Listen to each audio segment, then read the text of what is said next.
Ronald Mutebi ne Geoffrey Lubwama be basindikirwa mu kabulamuliro okumala emyaka 30 buli omu oluvannyuma lw'okusinga omusango okutta Andrew Gatare.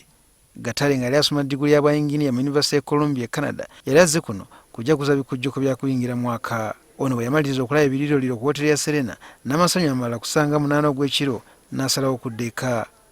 Olwo bwe yasala oluguudo lwa Nile Avenue okufuna bodaboda, abasajja 2 kwe kumuvumbagira ne bamukuba ssaako okumubako essimu n'ensimbi ze yalina. Omu ku basajja bano nga ye Ronald Mutebi, essimu eno oluvannyuma yagiguza omu ku baali banoonyereza ku musango guno mu ngeri y'okumuketta era nga engeri gy'akwatibwamu.